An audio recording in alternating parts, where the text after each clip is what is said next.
안녕하세요, 박병훈입니다. 자, 지난 시간에 이어서 부동산 등기법 2018년도 모든 증렬에 나왔던 기출문제만 모아서 푸는 시간입니다. 부동산 등기법이고요. 자, 지난 시간에서 142페이지 여러분들 교재 문제집 보도록 하겠습니다. 142페이지 등기원인에 대한 제3자의 허가 등을 증명하는 정보. 아이고.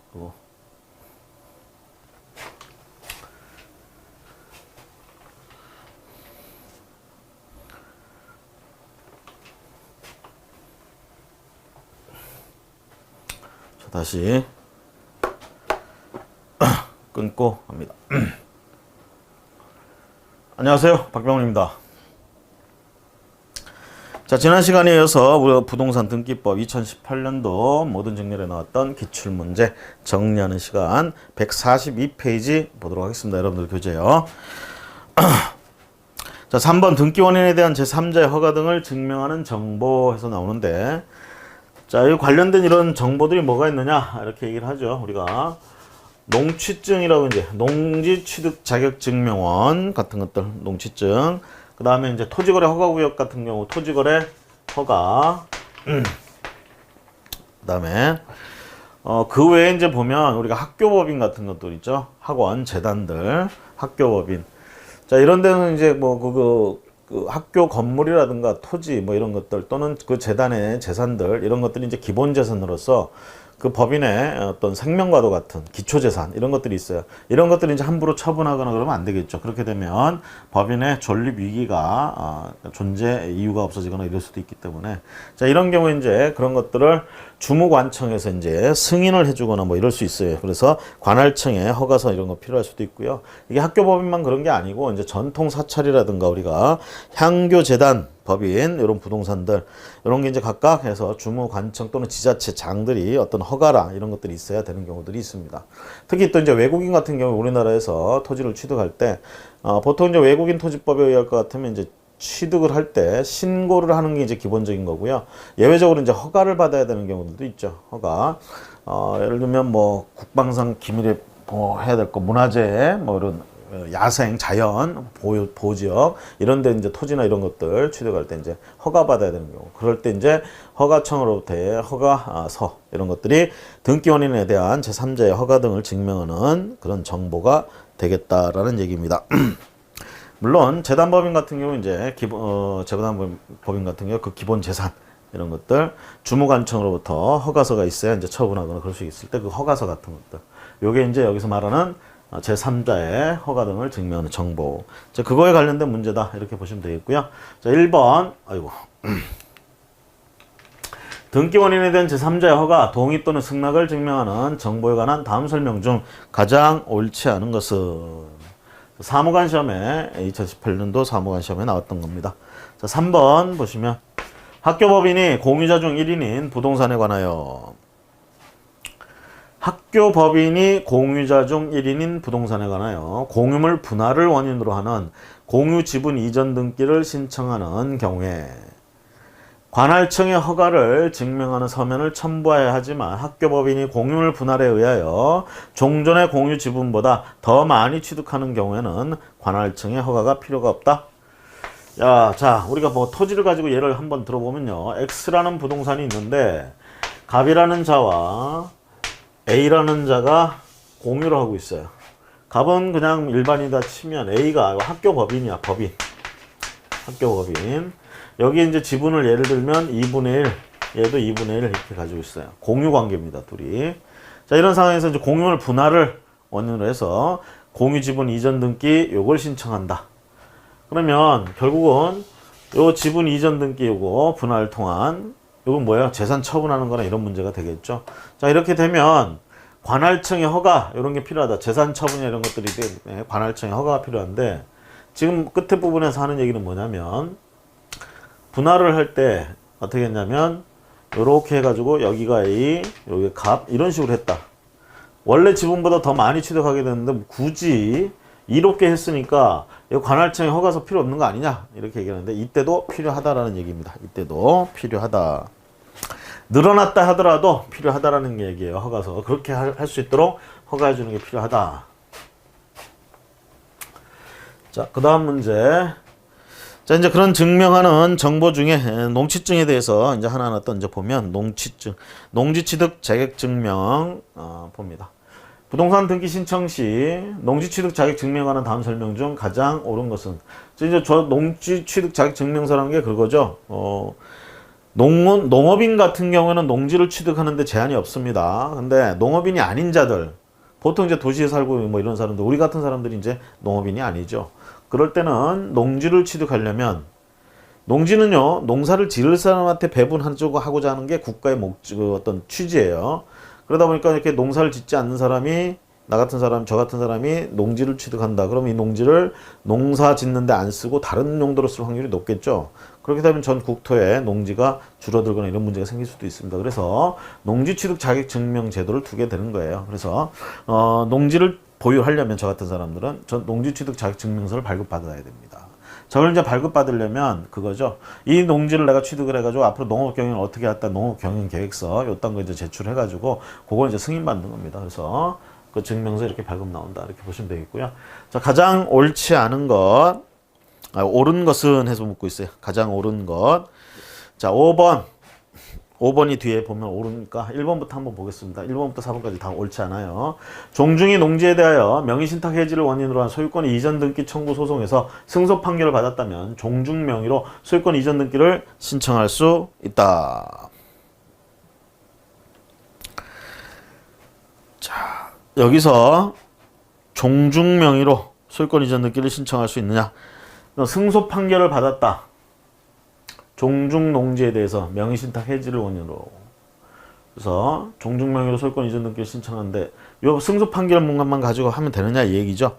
이럴 때 결국은 위토대장이라는 걸 우리가 첨부해야 됩니다. 위토대장, 장부죠. 요 위토라는 그 대장 장부 요거를 첨부해서 신청을 해야 소유권 이전 등기가 될 수 있다라는 점. 그 다음에 두 번째, 종중이 기존 위토를 처분하고 새로 위토용으로 농지를 매수하거나 기존 위토인 농지가 수용 또는 공공용지로 협의 취득되어 그 보상금으로 새로 다른 농지를 위토용으로 매수할 경우 소유권 이전 등기를 신청할 수 있다.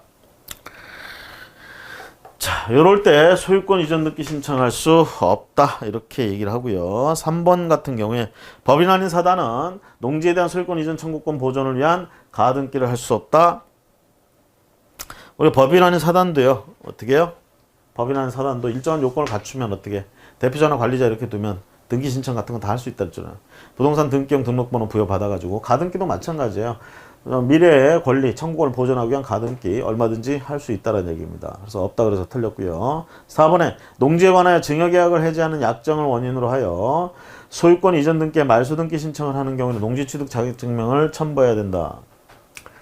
농지에 관하여 증여계약을 해지한다. 갑이 가지고 있던 것을 농지를 을에게 넘겨줍니다. 증여계약에 의해서. 자, 그렇게 해가지고 갔는데 요거를 증여계약을 해제해버린다는 거예요. 해제하면 어떻게 소급해서 이제 효력이 없다 그러면 요걸 도로 가져와야 되겠죠. 어떻게 의미에서 어떤 의미에서 보면 소유권이 권리가 복귀하는 거야. 근데 이게 농지래. 농지 취득이니까 농지 취득 자격증명 발급받아야 돼요? 아니란 얘기지. 기존에 가지고 있을 때 농지 가지고 있을 때 이미 뭐예요? 농취증이나 이런 문제는 해결된 상태였다는 얘기죠. 그런 상태에서 갔다가 다시 오는 거잖아. 이럴 때는 첨부를 할 필요가 없습니다. 할 필요 없고요. 자, 그 다음에 5번 지문이 옳은 지문인데요. 어떤 내용인가 보면 종중의 농지의 집단화를 위하여 다른 토지 소유자와 상호 협의에 의하여 구농어촌 정비법에 의한 농지의 교환 분할 합병을 시행한 후에 그에 따른 등기를 신청하는 경우에도 농지 취득 자격증명을 첨부할 필요 없이 소유권 이전 등기를 할 수 있다.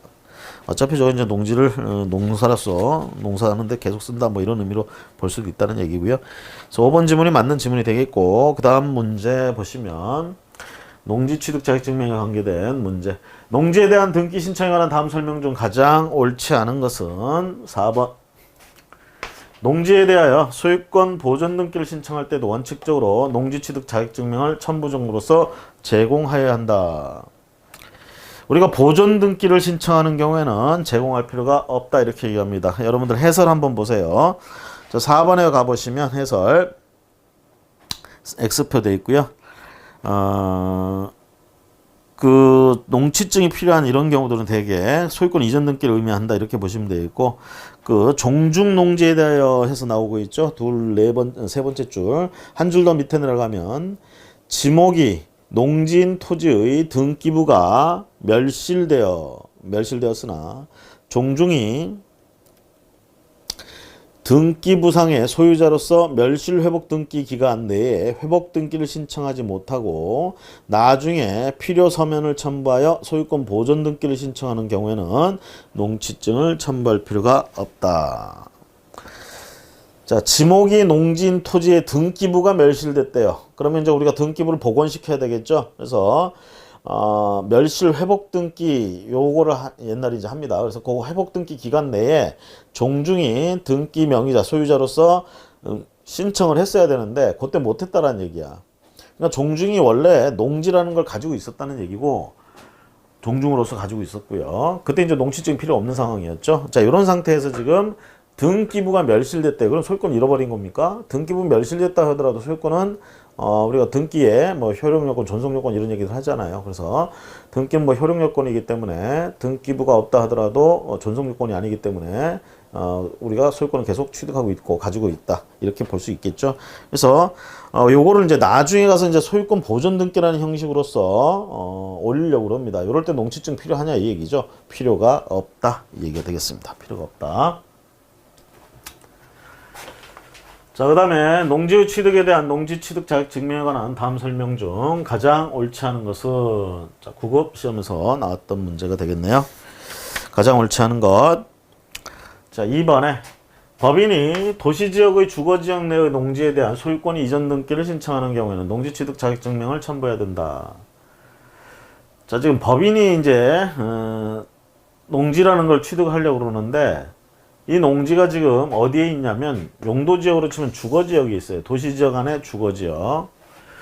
자, 이런 농지는요, 실제로 이제 지목이 농지일 것 같지는 않고요. 제가 보기에는 우리가 주지목주의 그래가지고 지목은 이제 그 땅의 용도에 따라서 이제 결정이 되는데요. 지목 대장상의 토지대장이나 이런 대장상의 지목으로 우리가 얘기하는 건 아니고 저 농지는요. 현상이 어떠냐, 실제로 농지로 쓰고 있느냐 아니냐에 따라서 농지냐 아니냐 이렇게 보고 있어요. 그럼 이제 저건 실제로 농지로 쓰고 있다는 얘기입니다. 지금 도시지역, 주거지역 내에서. 자, 그럴 때 저 주거지역에 있는 농지 저걸 갖다가 취득할 때도 농취증이 필요하냐 이 얘기죠. 저거는 필요 없다 이렇게 얘기를 합니다. 우리가 이제 녹지지역이나 이런 데서 일단 농지를 가지고 있는 경우에는 그 농지를 취득할 때는 농취증이 필요하다 이렇게 얘기를 할 수 있는데 주거지역에서는 그게 필요가 없다라는 얘기가 되겠어요. 2번에 필요가 없다. 도시지역에서는 농지에 대해서 소유권 이전 등기 신청할 때 농취증 첨부할 필요가 없다. 자, 다음 문제. 자, 이제 농취증에 관계된 문제 좀 살펴봤고요. 이번에는 토지거래 계약 허가. 토지거래 계약 허가. 자, 토지를 거래한다. 사인들끼리 토지를 거래한다. 이거는 저 사적 자치 원칙이라든가 뭐 계약 자유 원칙상 내버려 둬야죠. 알아서 하라고. 그렇죠? 근데 그 계약을 갖다가 허가를 해준다. 관청에서 허가를 해줘야 된다. 허가를 받아야 거래를 할 수 있다. 자, 이거는 통제당하는 거죠. 그렇죠? 원래 이런 사적 자치 세계에서 있으면 안 되는 일인데 왜 저런 걸 할까? 무리수를 더 가면서. 재산권 침해나 뭐 이런 소리를 들을 수도 있는데 저런 걸 왜 하느냐? 결국은 이제 투기나 이런 것들 때문에 시장이 왜곡되고 부동산 시장 왜곡되고 이런 부분을 이제 막아보기 위해서 이제 저런 제도를 둡니다. 토지거래 허가구역으로 일단 지정을 하고요. 왜? 투기의 우려, 심히 투기의 우려가 있다든가 투기가 일어나고 있는 곳들 이런 토지거래 허가구역으로 지정을 하고 그 허가구역 안에서 이제 토지를 허가구역으로 지정되고 나서부터는 거기서 거기 있는 토지를 거래할 때는 어떻게 해야 된다? 허가를 받아야 된다. 시장군수구청장에 허가를 받아야 된다. 이 내용이에요. 자, 가장 옳은 것은 부동산 등기 시 토지거래계약 허가에 관한 다음 설명 중 가장 옳은 것은, 자, 옳은 것을 묻고 있습니다. 3번 보시면 허가 대상 토지를 수인에게 공유 지분으로 나누어 처분하는 경우에는 그 지분 비율에 따라 산정한 면적이 허가 대상 면적 미만이더라도 그에 따른 최초의 지분 이전 등기를 신청하는 때는 토지거래계약 허가증을 신청서에 첨부해야 된다. 이게 그거죠. 자, 허가구역 안에 있는 일정한 토지를 지금 거래를 하려고 그러는데 이거 허가받아야 돼. 그러면 저 허가 제도 자체가 뭐야? 투기나 이런 걸 막기 위해서 나왔다고 그랬잖아요. 그러면 이제 우리가 실수요자로 이제 보통 표현을 하는데 토지를 지금 내가 사는데 목적이 내가 여기다가 내가 살 집을 짓겠다는 얘기입니다. 그렇죠? 이거 투기의 목적이 아니잖아요. 그렇죠? 그래서 허가서를 제출할 때 보면 허가서에 그런 목적, 토지를 어떻게 쓰겠다는 목적 이런 것들이 다 들어가게 돼 있어요. 자, 그런 목적으로 이제 들어오게 되면 허가가 나온다는 얘기입니다. 허가. 자, 그런데 실제로는 그렇게 말하지만 그렇게 안 할 거란 말이야. 투기를 하려는 사람들은. 자, 그러다 보니까 여기서 거래하는데 이거 허가 신청하고 이게 싫다는 얘기죠. 그런데 이 제도에는 또 뭐가 있냐면 용도 지역별로 해가지고요. 일정한 면적 미만일 경우에는 허가 없이 이 구역에서도 허가 없이 거래를 할 수 있게 길을 열어줍니다. 예를 들면 주거지역 같은 경우 예를 들어서 80제곱미터 안 된다. 예를 들자면 토지가 80제곱미터가 안 된다. 그런 토지는 그냥 허가 없이 얼마든지 소유권 이전 등기를 할 수 있다는 얘기야. 토지 거래를 할 수 있다는 얘기야.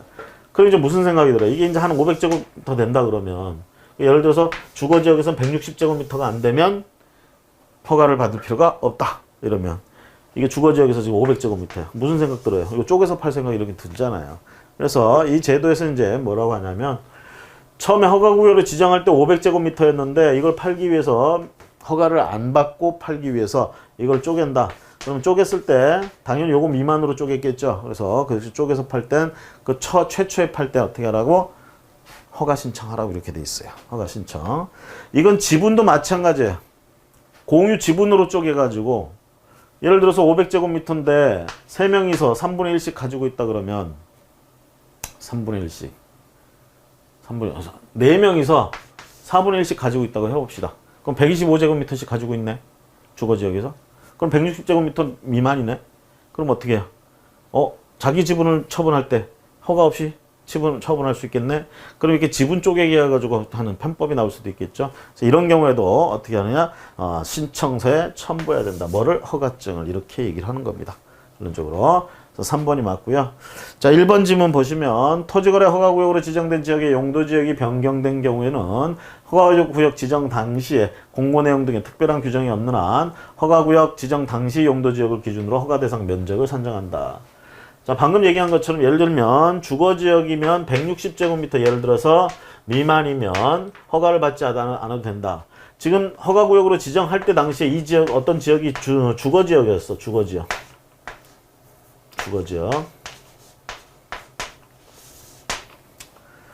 자, 이렇게 돼 있었는데 허가구역으로 지정되고 나서 그 다음에 도시군관리계획이나 뭐 이런 거에 의해서 용도지역을 변경시켰어요.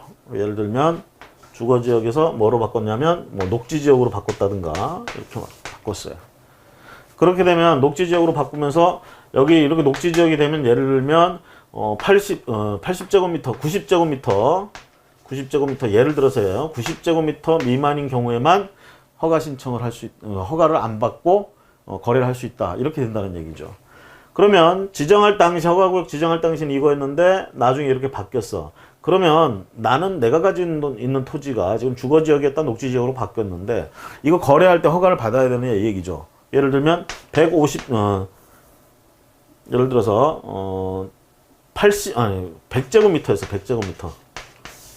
100제곱미터. 그럼 이거 지정 당시에 주거지역이었잖아요. 허가 없이 거래할 수 있었죠. 자, 얼마 안 있었는데 녹지지역으로 바뀌어버렸대. 그럼 어떻게 이제 허가 받아야 되는 거잖아. 그럼 이걸 적용하느냐 이걸 적용하느냐 이 문제죠. 결론적으로. 그렇죠? 허가구역 지정할 때 걸 하느냐 아니면 현재 이걸로 하느냐. 현재 이걸로 합니다. 이걸로. 그래서 이거는 뭐예요? 그 허가 대상 면적을 산정할 때 언제 걸로 한다? 허가구역 지정 당시 걸로 한다 그래서 틀린 겁니다. 허가구역 당시 걸로 하는 게 아니고 현재 변경된 그걸로 합니다.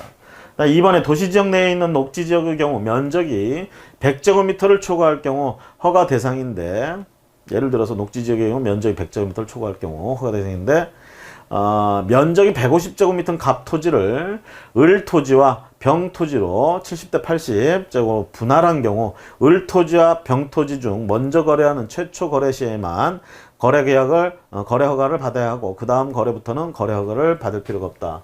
좀 전에 아까 설명한 내용인데 예를 들어서 녹지 지역 허가구역으로 지정됐는데 그 지역이 지금 녹지 지역이야. 그 녹지 지역이 지금 토지를 가지고 있는데 그 토지의 면적이 150제곱미터예요.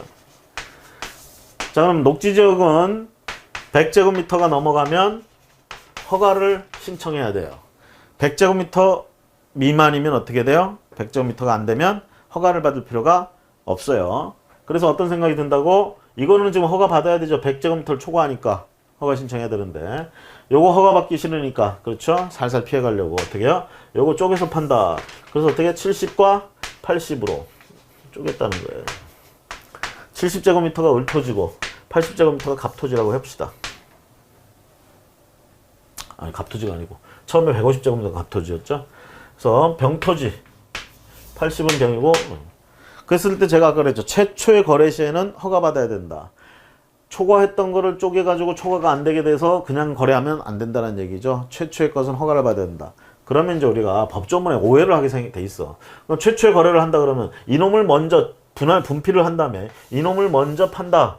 이게 최초 거래니까 요것만 허가 신청하고 요거는 허가 신청 없이 허가 받을 필요 없이 그냥 거래해도 된다. 이렇게 오해할 수도 있는데 판례가 이제 어떻게 해석하냐면 이놈이든 무조건 처음 거래할 때는 허가 신청을 해야 된다. 허가를 받아야 된다.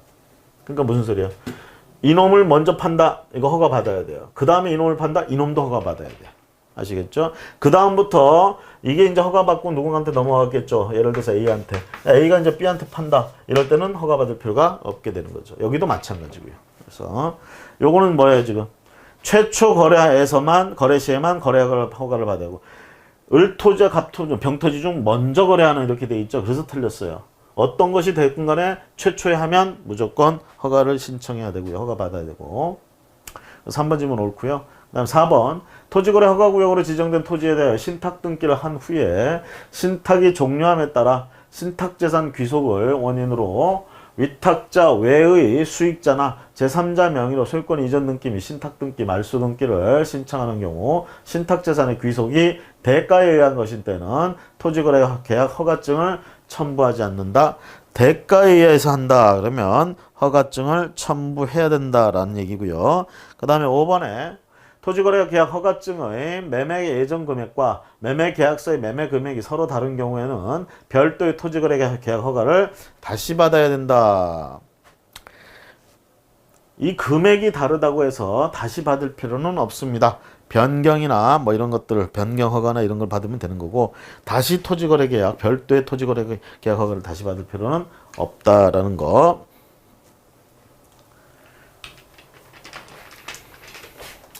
자, 계속 토지거래 계약 허가 받는 거 보도록 하겠습니다. 자, 토지거래 계약 허가증의 제출에 관한 다음 설명 중 가장 옳지 않은 것은 교재 147페이지 문제입니다. 가장 옳지 않은 것 3번. 매매계약의 체결일자가 허가구역 지정 전이라고 하더라도 등기 신청을 허가구역 지정 후에 하는 경우에는 토지거래계약 허가증을 첨부해야 된다. 매매계약 체결일자가 여기서 매매계약을 체결했어요. 그리고 여기서 그 지역이 허가구역으로 지정되었어요. 그러면 여기서 매매계약을 하고 등기 신청은 여기서 한단 말이야. 이전 등기 신청을. 근데 매매계약 할 때는 허가구역이 아니었지만 등기 신청하려고 봤더니 이제 허가구역으로 지정되어 있다는 얘기죠. 이거 허가 신청해야 되느냐 얘기입니다. 허가 받아야 되느냐. 허가 받을 필요가 없습니다.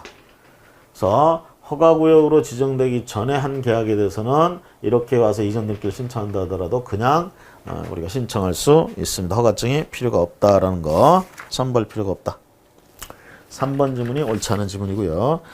자, 그 다음에 각종 우리가 허가나 이런 것들을 증명하는 정보 제공에 관해서 살펴보고 있습니다. 자, 이번에 학교법인 기본재산 처분에 대한 관할청의 허가 관련돼서 문제를 보도록 하겠습니다. 자, 능력검정시험 등기직과 관련돼서 나왔네요. 자, 유치원 건물 또는 그 토지에 대한 등기를 신청하는 경우에 관한 다음 설명 중 가장 옳지 않은 것은 옳지 않은 것 지문들이 상당히 기니까 다음 페이지로 넘어가네. 4번 보세요. 사립학교인 유치원의 건물, 토지를 매도하여 그에 대한 소유권 이전 등기를 신청하는 경우에는 그 소유자는 사립학교 경영자가 아니라는 사실을 소명하는 정보를 제공하여야 하는 바 관할 세무서장 발행의 폐업사실 증명서는 그러한 정보에 해당한다. 자, 폐업사실 증명서 요게 그런 정보에 해당하느냐라는 얘기죠. 결론적으로 그건 안 되고요. 폐쇄 인가서 또는 설립자 변경 인가서 요게 정보 제공해야 될 대상이 된다라는 얘기입니다. 그래서 오른쪽 페이지에 149페이지 상단부에 보시면 여러분들 4번 X표 돼 있고요. 설명이 있는데 두 번째 줄 보시면 사립학교인 유치원의 건물 토지를 매도하여 그에 대한 소유권 이전 등기를 신청하는 경우에는 그 소유자는 사립학교 경영자가 아니라는 사실을 소명하는 서면을 제출해야 하는 바 관할 교육장이 발행하는 유치원의 폐쇄 인가서 뿐만 아니라 소유권 이전 등기를 인가조건으로 한 설립자 변경 인가서 요것도 그러한 서면에 해당할 수 있으나 마지막에 세무서장이 발행 폐업 사실 증명서 요거는 그런 허가서에 해당되지 않는다. 그래서 폐쇄 인가서라든가 설립자 변경 인가서 요거를 제출해야 된다라는 점. 자, 다음 문제. 자, 이번에 이제 민법상 재단법인의 기본재산 처분에 관계돼서 자, 재단법인은 뭐야? 재단법인은 재산이 출연돼서 만들어진 법인이죠. 그러니까 재산이 그 재단의 목숨이에요. 그렇죠? 특히나 기본재산으로서 출연된 거. 그럼 그 기본재산이 없어진다 그러면 재단이 없어진다는 말이랑 마찬가지가 되거든요. 그럼 이런 재단을 원래 관리하는 건 어느 쪽이죠? 주무관청이죠. 그래서 주무관청의 허가가 필요합니다. 저런 기본재산을 처분하거나 이렇게 할 때는 허가가 필요하다. 자, 1번 문제 봅니다. 민법상 재단법인의 기본재산 처분 허가에 관한 다음 설명 중 가장 옳지 않은 것은 4번 보세요. 이것도 넘어가야 되겠네. 4번 법무사 시험에 출제됐던 문제인가요? 네, 법무사 시험에 출제됐던 거. 자, 4번 공익법인 아닌 재단법인이 기본재산인 부동산에 관하여 지상권 설정 등기를 신청할 때는 주무관청의 허가를 증명하는 서면을 첨부할 필요가 있다.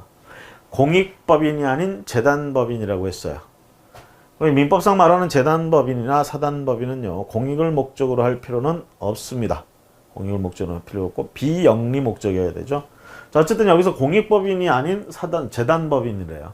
그 기본재산인 부동산에 관하여 지상권 설정 등기 신청할 때 허가를 증명하는 서면 첨부할 필요가 있느냐라는 얘기죠. 필요가 없다라는 얘기입니다. 그럴 필요는 없다. 공익법인이 아니기 때문에 우리가 이제 그런 의미가 있습니다. 150페이지 해설을 잠깐 보시면 맨 위에서 세 번째 줄 소유권의 양도 즉 기본재산의 소유 명의인 재단법인의 의사에 의하여 소유권을 이전하는 경우에만 주무관청의 허가 대상이 됩니다. 따라서 공익법인이 아닌 재단법인이 기본재산인 부동산에 관하여 지상권 설정 등기를 신청할 때는 주무관청의 허가를 증명하는 서면을 첨부할 필요가 없다. 그래서 뭘 설정? 지상권 설정이죠. 지상권 설정. 그래서 우리가 소유권을 이전하는 이런 부분이 아니고 지상권 설정하는 정도 이런 경우에는 필요가 없다라는 거. 자, 다음 문제 보도록 하겠습니다. 6번 주소 및 주민등록번호 등을 증명하는 정보. 그래서 자, 우리가 권리자나 의무자들 주소, 주민등록번호 요거 이제 그 쓰는 대로 다 믿을 수는 없잖아요. 그걸 증명하는 서류들 뭐 주민등록 등본이라든가 뭐 이런 것들 있잖아요. 그런 것들 신분증이나 뭐 이런 것들. 자, 그런 이제 정보 제공하는 정보. 자, 2018년도 법무사 시험 문제 나왔던 문제를 보도록 하겠습니다. 자, 부동산 등기 신청 시 주소를 증명하는 정보에 관한 다음 설명 중 가장 옳지 않은 것. 자, 5번 가볼게요. 공유자 중 1인이 행방불명되어 주소를 증명하는 서면을 발급받을 수 없는 경우 그자의 주소가 토지대장에 기재되어 있는 때에는 주소를 증명하는 서면을 제출할 수 없는 사유를 소명하여 그 대장상의 주소를 행방불명된 자의 주소지로 하여 소유권 보존 등기를 신청할 수 없다. 굳이 이렇게 열심히 말한 다음에 그렇게 못한다. 이것도 좀 웃기죠? 그래서 이거는 그렇게 할 수 있다라는 얘기입니다. 있다라는 거. 대장상의 기록을 가지고 우리가 보존 등기 신청이 가능한 케이스 였습니다. 그래서 5번 옳지 않고요. 그 다음에 2번 문제 가보도록 하겠습니다.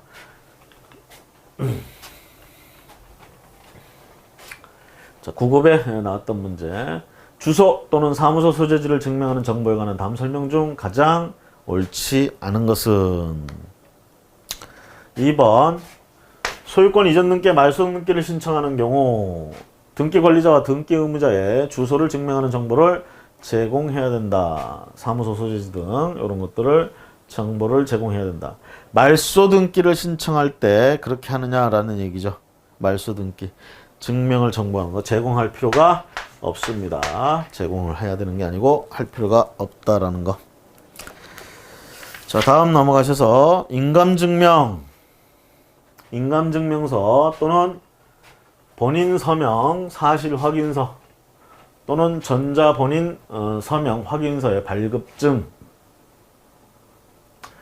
관계돼서 보도록 하겠습니다. 먼저 법무사 시험에 2018년도에 출제된 거 등기 신청 시에 제출되는 인감증명서에 관한 다음 설명 중 가장 옳지 않은 것은 4번에 공정증서인 협의분할 계약서에 의해서 상속 등기를 신청하는 경우 협의분할서에 의해서 상속 등기를 신청하는 경우 상속인 전원의 인감증명을 제출해야 된다. 공정증서에 의해서 자, 협의분할 계약서를 썼는데 저 공증을 썼다는 얘기예요.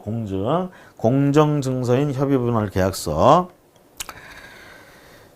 자, 이렇게 했을 때 이미 공증 저 업무를 처리해서 협의분할 계약서가 공증이 돼 있는 공정증서로 돼 있어요. 그렇다면 그걸 증명하기 위한 밑받침 인감증명서 이건 필요가 없다라는 얘기입니다. 그래서 제출할 필요가 없는 케이스입니다. 공정증서로 할 경우에는 필요가 없다. 자, 2번 문제 볼까요?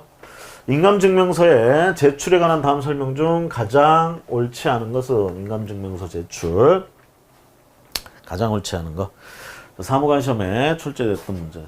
2번 근저당권자가 등기 의무자로서 근저당권 이전 등기를 신청하는 경우 원칙적으로 근저당권자의 인감증명을 제공해야 된다. 근저당권자의 인감증명을 제공할 필요가 있느냐라는 얘기죠. 근저당권자가 자기가 가진 근저당권을 누군가에게 넘겨주는 거예요. 이전 등기. 그러니까 이 근저당권자가 등기 의무자가 되는 거지. 그쵸? 우리가 처음에 근저당권을 설정한다 그러면 근저당권 설정자가 등기 의무자고 근저당권자가 될 자가 권리자겠죠. 그런데 그렇게 취득한 등기 권리를 근저당권 이거를 누군가에 이전해 준대. 그러면 당연히 등기 권리자 근저당권자가 의무자가 되는 거고 그걸 넘겨받는 자가 등기 권리자가 되겠죠. 자, 그러면 그 의무자가 넘길 때 자신의 인감증명이 필요하냐? 이건 필요 없어요. 뭐가 필요하냐? 자기가 가진 등기, 근저당권 등기가 진짜라는 걸 할 경우 등기 필증 또는 등기 필 정보 요게 제출이 돼야 된다는 얘기입니다. 등기 필증 멸실, 등기 필증이 돼야 되고 등기 필증이 멸실된 경우에 인감증명을 제공한다 이렇게 보셔야 돼요. 그냥 인감증명을 원칙적으로 제공하는 게 아니고 등기 필증이나 이런 것들 필정보 이게 없어 등기 필증을 멸실했어 이런 경우에 우리가 인감증명을 제공한다.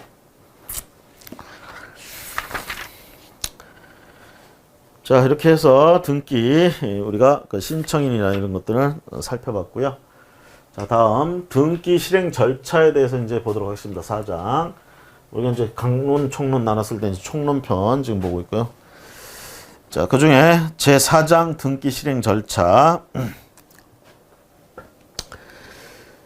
자, 그중에 이제 앞에 1절, 뭐 2절, 3절 이거 다 넘어가고 왜냐면 이제 2018년도에는 그 분야에서 문제가 안 나왔어요. 앞에 부분이 뭐였냐면 신청의 접수와 배당에 관계된 거, 그다음에 등기 신청의 조사라든가 이런 것들이 앞부분에 차지한 제목들이었는데 여기서는 2018년도에선 출제가 안 됐습니다. 그래서 바로 4절 등기 신청의 보정, 취하, 각하하고 관계돼서 보도록 하겠습니다. 여러분들 법원 공무원 교육교재 156페이지 이하에 가보시면 나와 있는 내용들이다.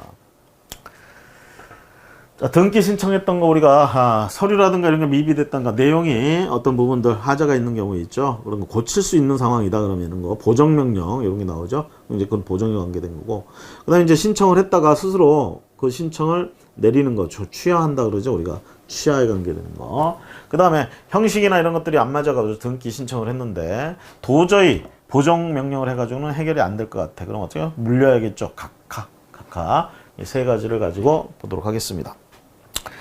먼저 1번 등기 신청의 보정, 취하, 각하에 관한 다음 설명 중 가장 옳지 않은 것은 사무관 2018년도 사무관에 나왔던 문제.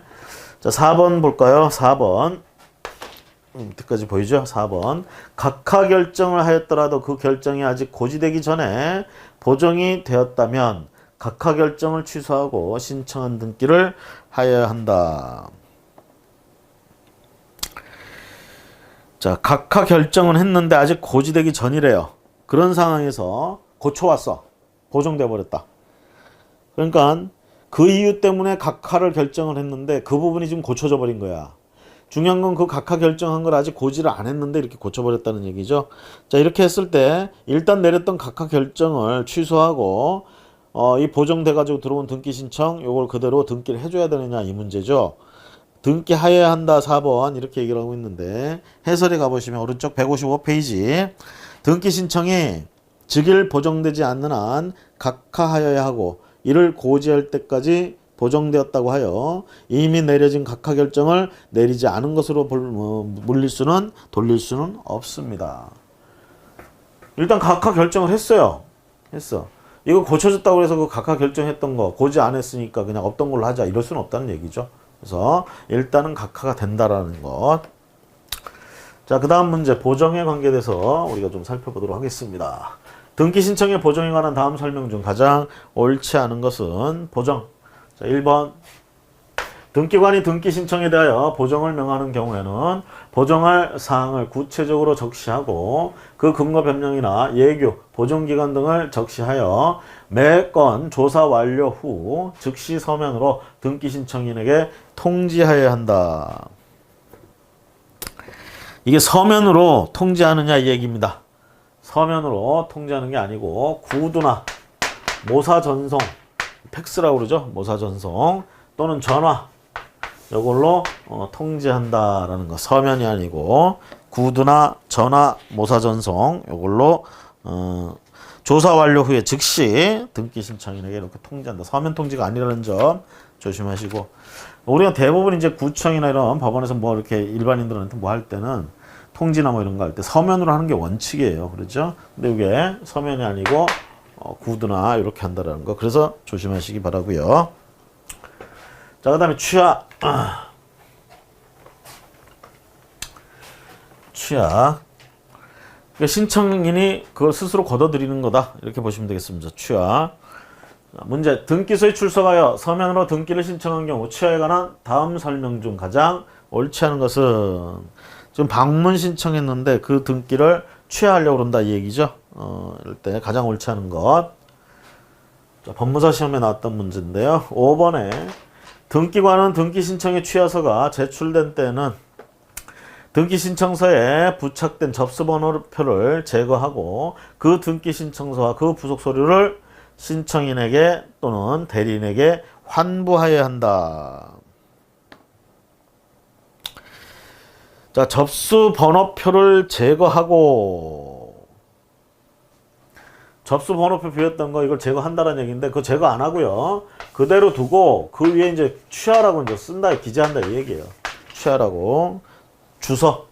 그래서 빨간 줄로 이렇게 긋고 취하 이렇게 써버리는 거. 빨간색으로 쓴다 이 얘기죠. 취하. 자, 이렇게 쓰고 그 다음에 신청인에게 우리가 신청인에게 환부합니다. 대리인에게 환부하는 게 아니고 신청인에게 환부한다. 그래서 여기 제거하고 이 부분과 대리인에게 환부한다. 이 두 부분이 틀렸다. 이렇게 보시면 되겠고요. 자, 그 다음 문제.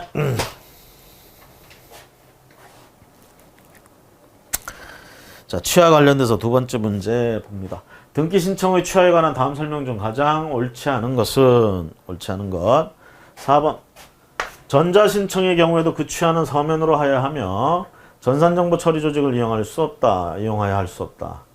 이런 건 좀 억지스럽죠. 전자신청을 했는데 취하를 한다. 취하도 전자신청으로 가능해야 되겠죠. 그렇죠? 그래서 없다. 그래서 틀렸다라는 지문 4번 지문이 틀렸습니다. 고급시험에서 이렇게 나왔었네요. 자, 그 다음은 각하를 보도록 하겠습니다. 각하하고 관련돼서 각하. 등기 신청에 각하에 관한 다음 설명 중 가장 옳지 않은 것은 각하. 옳지 않은 것. 3번. 신탁행위에 의하여 소유권을 이전하는 경우에 신탁등기와 신탁을 원인으로 한 소유권 이전 등기는 별개의 등기이므로 한 건의 신청 정보를 일괄하여 신청하지 않더라도 각하할 수 없다.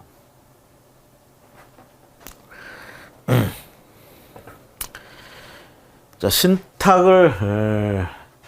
신탁행위에 의해서 소유권을 이전합니다. 자, 이럴 때 소유권 이전 등기하고 신탁 등기, 그래서 신탁 등기와 신탁을 원인으로 한 소유권 이전 등기, 이 두 개의 등기, 요거를 별개의 등기니까 한 개의 신청 정보로 일괄하여 신청하지 않더라도 각하할 수 없다. 이렇게 얘기를 하는데, 자, 요 두 개는요, 동시에 신청을 해야 됩니다. 요 두 개의 등기는 동시에 신청을 해야 된다라는 거. 그래서 3번 지문이 옳지 않은 지문이 되겠고요. 자, 각하에 대해서 이제 좀 더 보면 각하 사유. 우리가 이제 등기가 각하 사유 이렇게 해가지고 29조 등기법에 29조 여기 이제 1호부터 쭉 나와 있는데 1호하고 2호 이게 절대적인 우리가 각하 사유가 되겠죠. 그래서 여기 뭐야 관할 위반 그렇죠? 등기 신청 들어왔는데 자기 관할이 아니야. 그래서 각하해 버리고요. 그 다음에 사건이 등기할 것이 아닌데 예를 들면 유치권 같은 거 등기 안 해주는데 유치권 등기 신청 들어오고 이런 거 그쵸? 사건이 등기할 것이 아닌 거를 각하해 버리고 나머지 이제 각하 사유들인데 이건 상대적 임의적 각하 사유다 이렇게 얘기를 합니다. 그래서 요거는 절대적 각하 사유고요. 자, 그럼 각하 사유에 관계돼서 다음의 등기 신청 중 각하할 것이 아닌 것은 1번 수인의 가등기권자 중 일부가 자신의 가등기 지분만에 대하여 본등기를 신청하는 경우. 자, 가등기 권리자가 여러 명이에요. 수인의 가등기권자. 그러면 가등기 하나의 권리를 여럿이 가지고 있다 이렇게 볼 수 있는데 그 중에 일부가 자신의 가등기 지분만에 대하여 본등기를 신청한다. 자, 얼마든지 가능하다라는 얘기입니다. 지분 이전이죠. 지분 이전. 그래서 요거는 각하 대상이 아니고 등기 신청 받아줘서 등기 해줘야 되겠죠. 자, 나머지는 각하 사유에 들어가고요. 자, 그 다음에 이제 6절 등기 완료된 후에 절차에 관해서 좀 살펴보도록 하겠습니다. 등기가 완료되면 어떤 절차를 밟아야 되느냐라는 얘기죠. 완료해줘. 완료됐으면 어떻게 돼요? 등기 신청한 사람들한테 뭐 통지도 해주고 뭐 이런 것들 있잖아요. 이제 그런 절차에 관계된 얘기들인데. 자, 법무사 시험 2018년도에 나온 문제 보도록 하겠습니다. 등기 완료 사실의 통지에 관한 다음 설명 중 가장 옳지 않은 것은 이런 것들은 등기가 완료됐다는 사실 누구한테 통지해 줘야 되느냐 뭐 이런 문제부터 해가지고 등기필 정보 누구한테 제공해야 되냐 뭐 이런 부분들. 자, 옳지 않은 것은 4번 서면으로 등기를 신청한 경우에 등기필 정보를 부여받을 사람에게는 등기필 정보를 통지하는 것으로 등기 완료 사실의 통지를 대신할 수 있다. 서면으로 등기를 신청한 경우에 등기필 정보를 부여받을 사람에게 등기필 정보를 통지하는 것 이것으로서 등기 완료 사실 통지를 대신할 수 있느냐라는 얘기죠. 대신할 수 없다라는 얘기입니다. 그래서 해설에 가보시면 4번 X표 돼 있고요. 등기 완료 사실 자 보시면 두 번째 줄 서면 신청의 경우에 등기 완료의 통지는 그 좀 오타가 났네요.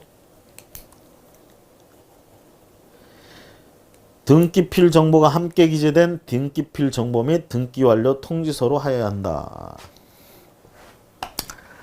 자, 원래 등기필 통지 정보 부여된 사람에게 원래 등기필 정보 요것만 제공해가지고는 등기 완료 사실 통지한 걸로 인정 안 해주겠다는 얘기야. 이 두 개를 한꺼번에 기재할 수 있는 그런 서면이 있다는 얘기죠. 그걸 통해서 하라는 얘기가 되겠습니다. 그래서 4번 지문이 옳지 않고요. 그 다음에 2번 문제 보도록 하겠습니다. 자, 요거는 능력검정 등기직에서 우리가 2018년도에 나온 문제인데요. 등기소에 출석하여 서면으로 등기를 신청한 경우에 등기원인 증서의 반환에 관한 다음 설명 중 가장 옳지 않은 것은 등기를 신청했어. 그러면 등기원인 증서 등기 기록 다 됐으면 어떻게 반환해줘야 되겠죠. 그렇죠. 가장 옳지 않은 것 4번 가보세요.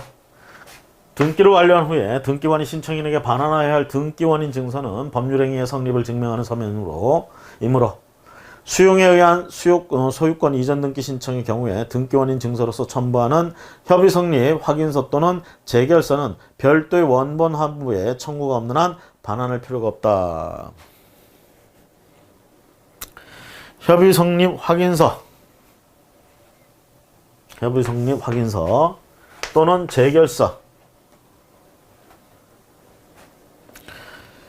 요거를 반환할 필요가 없느냐 이 얘기죠.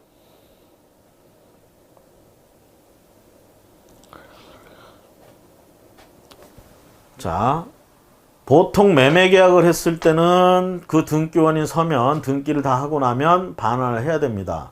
근데 지금 여기서 얘기하는 건 뭐냐면 수용에 의해서 됐을 경우에 여기 협의 성립 확인서 또는 저 재결서 또는 이런 것들이 협의 성립 확인서 또는 협의 성립 확인 재결서 협의 성립 재결서 자 이런 것들은 보통의 매매 계약서 이런 게 아니니까 이런 원본 이거 환부할 필요가 없는 거 아니냐 이렇게 되는데 이런 것들은 그 사실관계를 증명하는 서면이기 때문에 이것도 반환을 해줘야 된다라는 점.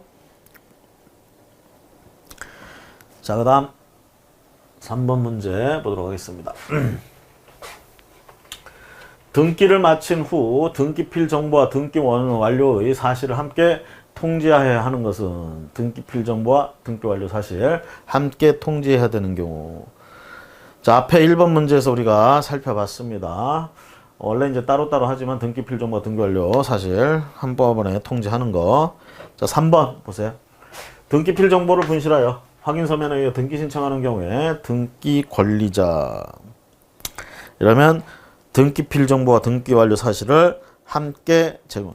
등기 권리자이기 때문에 등기필 정보를 제공받아야 되고요. 그 다음에 이 사람이 지금 신청한 거잖아. 등기 분실, 필 정보를 분실하고 가지고 했으니까.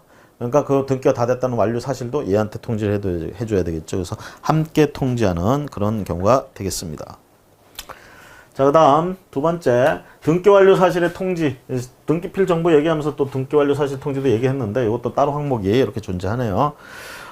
먼저 능력 9급 관련돼서 18년도에 나온 문제 2018년도 자 문제를 보도록 하겠습니다. 다음은 부동산 등기와 관련된 각종 통지의 설명이다. 가장 옳지 않은 것은 1번 등기필 정보의 통지를 제외하고는 등기관이 등기를 마친 후에 등기 신청인에게 등기 완료의 사실을 통지하는 제도는 없다. 등기필 정보를 통지를 제외하고는 마친 후에 등기 완료 사실 통지하는 제도는 없다? 있죠. 지금 얘기하는 거죠. 등기 완료 사실의 통지. 등기 완료 통지 제도가 따로 존재한다라는 거. 법조문은 등기법 30조 규정이 되겠습니다. 자, 그 다음에 5장 등기관의 처분에 대한 이의. 2018년도에도 한 문제 정도가 나왔는데요. 등기관이 이제 어떤 처분을 한다는 얘기죠. 수리를 하든 등기를 하든 아니면 각하를 하든 뭐 처분을 하잖아. 그에 대한 이의가 있으면 이의를 제기할 수 있어야 되겠죠. 여러분들 교재 162페이지.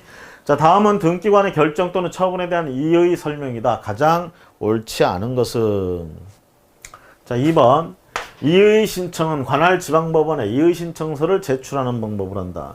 등기관의 처분에 대해서 지금 이의를 제기하는데 어디다 제기하느냐 이 얘기죠. 우리가 지방법원에 이의를 신청하지만 그 서류를 제출하는 건 등기소에다가 합니다. 그 해당 등기소, 등기관이 처분을 한 등기관이 있는 그 등기소에 이의신청서를 제출한다라는 거.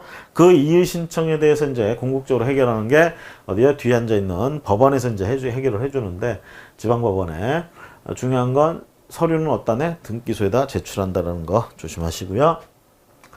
자, 그 다음에 2절 해가지고 이의신청의 요건 해서 나오는데 이의신청의 요건. 자, 등기관의 처분에 대한 이의에 관한 다음 설명 중 가장 옳지 않은 것은 옳지 않은 것 2번 채권자가 채무자를 대위하여 마친 등기가 채무자의 신청에 의하여 말소된 경우 그 말소 처분에 대하여 채권자는 등기상 이해관계인으로서 이의신청을 할 수 없다. 이의신청을 할 수 있어야 되겠죠. 그렇죠? 채무자의 신청.